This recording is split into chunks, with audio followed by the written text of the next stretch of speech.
Before we get underway with this session, I'd just like to thank P&O Maritime for sponsoring Industry Question Time. I'd also like to thank Gulf Energy Maritime for sponsoring the coffee and tea.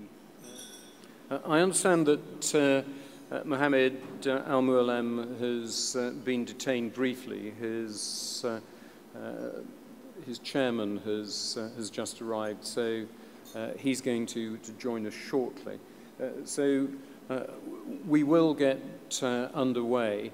We're going to move away from the local area. I think the sessions both this morning and this afternoon quite rightly concentrated very much upon this particular area.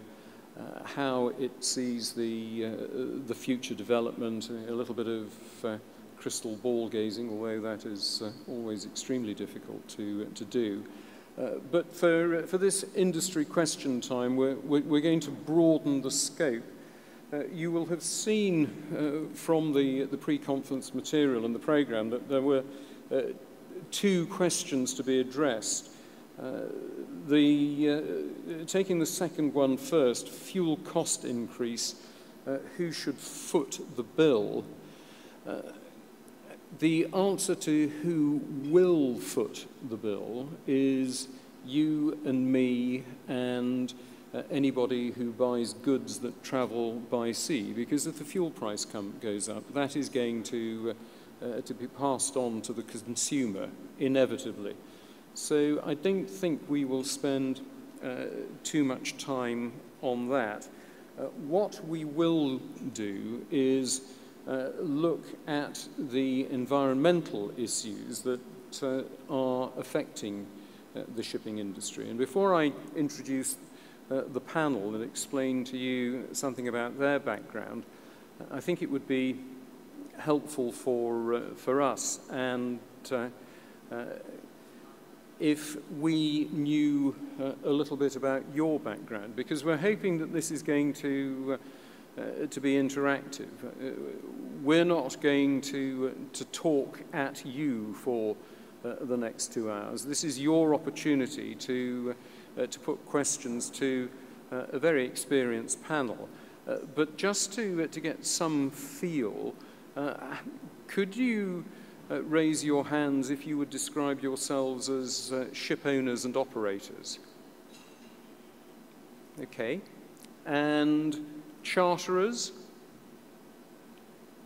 Good. And port operators. Do we have any port operators here? And any other categories? Machinery suppliers? Yeah. Okay. So we've got a. I'm sorry? Repair yard. Yeah. Okay. Excellent. And repair and anybody from a building yard. And insurance.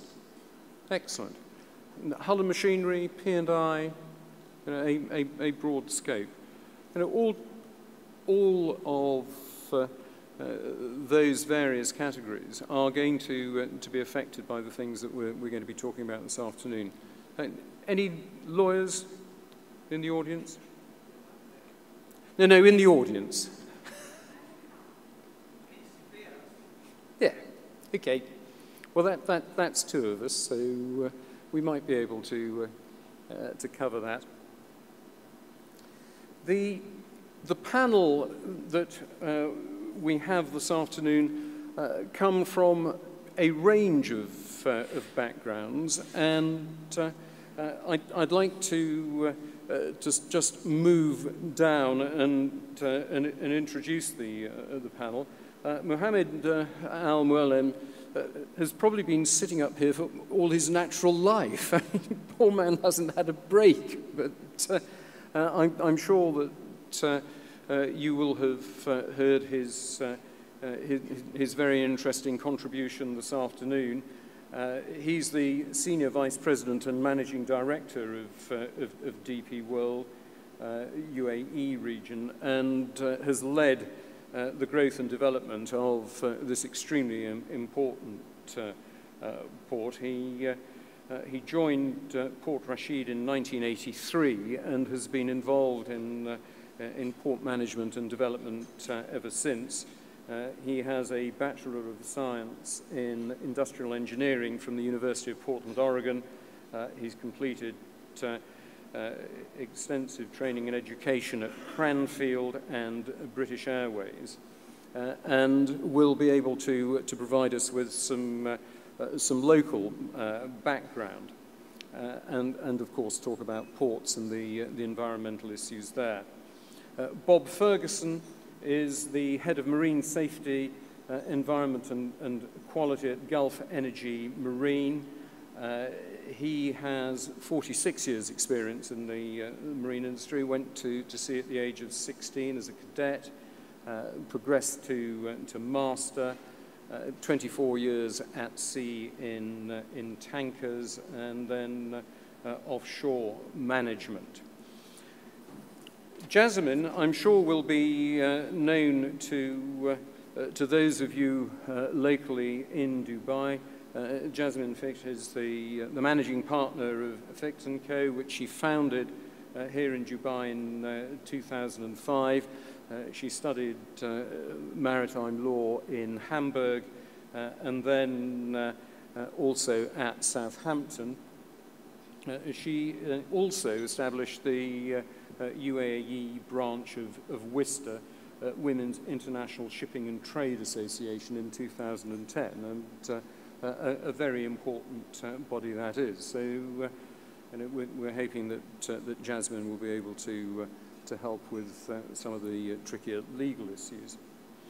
Oscar Lavander is the Vice President Innovation, Engineering and Technology Marine for Rolls-Royce. He joined Rolls-Royce in 2012. He had previously spent most of his career in Wärtsilä.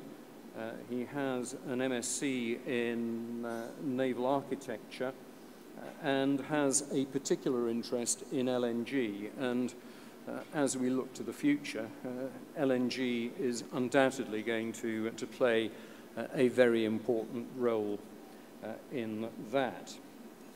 Lars Modin is the Managing Director of International Tanker Management Holding Limited, another man with seawater coursing through his veins. He spent 23 years with 25 years at sea, 10 years of which were as a chief engineer on chemical tankers. He took over as MD of International Tanker Management on the 1st of January 2007, having spent 22 years with Stolt-Nielsen. And Lars is a council member of Intertanko and a former chairman of the Chemical Tanker Committee. Our final, but no less important member of the panel is Katharina Stanzel. Her background is as a marine ecologist. She then spent 10 years as the technical advisor for the International Tanker Owners Pollution Fund, ITOP, providing technical advice for casualties and oil spills. She joined the Oil Pollution Compensation Fund, and late in 2010 she joined Intertanko as deputy manager and became the managing director this summer in 2012. Ladies and gentlemen, that's our panel. What I'd like to do now is just ask each of the members of the panel to say a few words on what they think are the most critical issues that are facing the industry in relation to the environment and the points that we all are going to have to look at over the next 5, 10, 15 years. And I'd like to start, if I may, with Kathy. Thank you.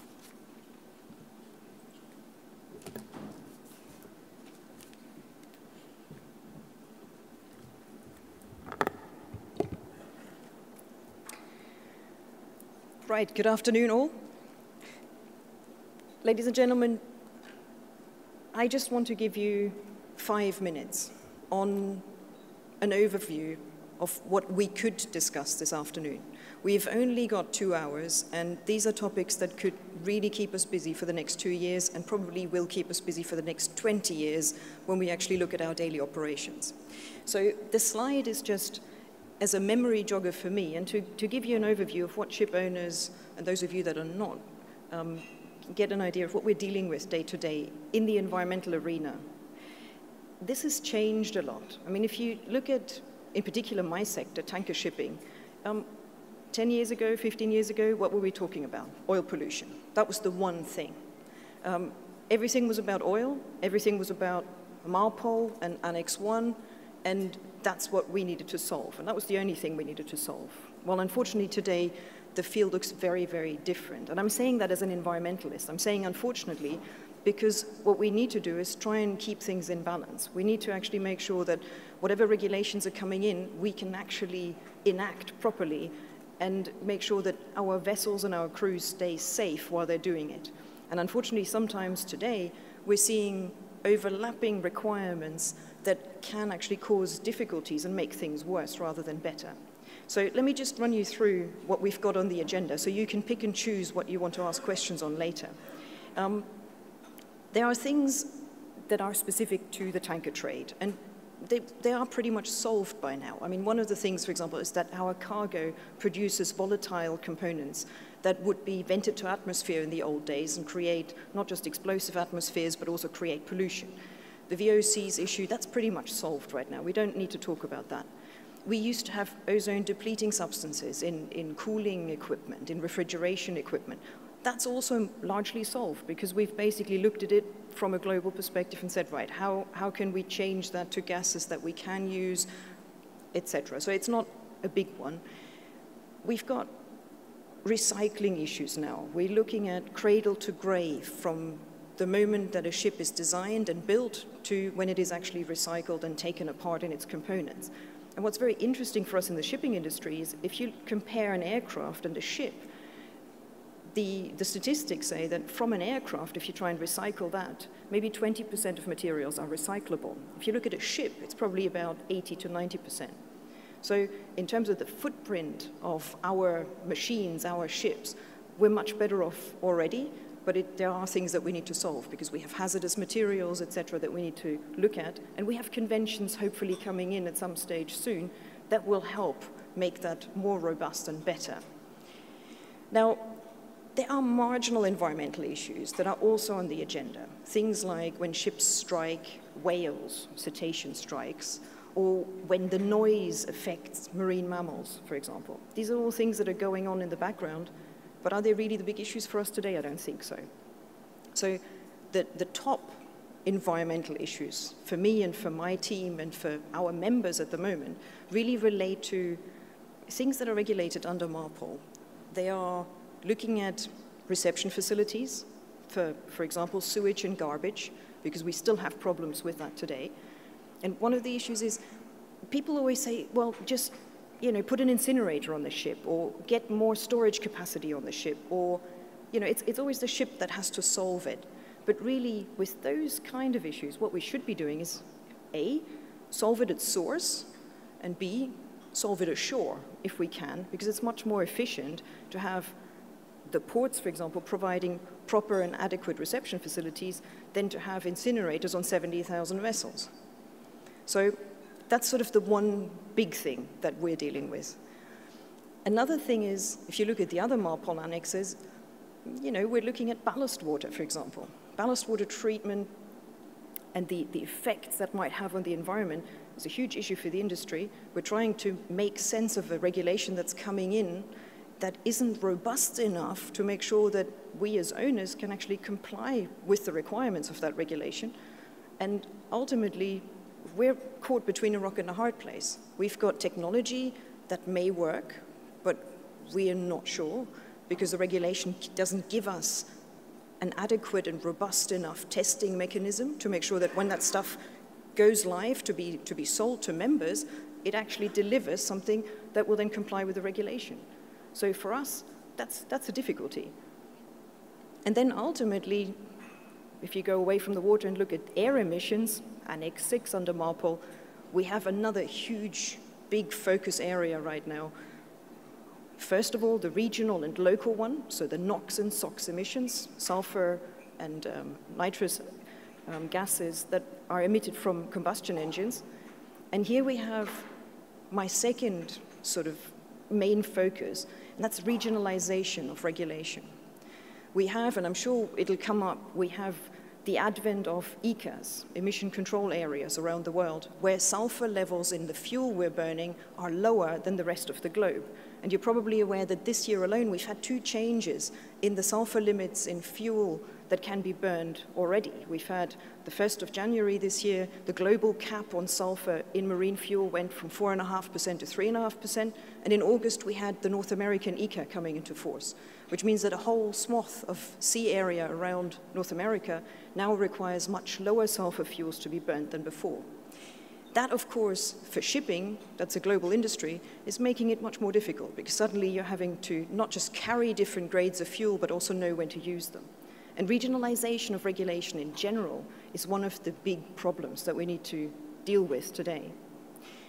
And then last but not least, I guess, because I've only got 5 minutes, is the CO2 emissions, the greenhouse gas debate, whereby, of course, we're looking at efficiencies. How can we reduce the amount of fuel we're burning and therefore the amount of CO2 we're putting out there?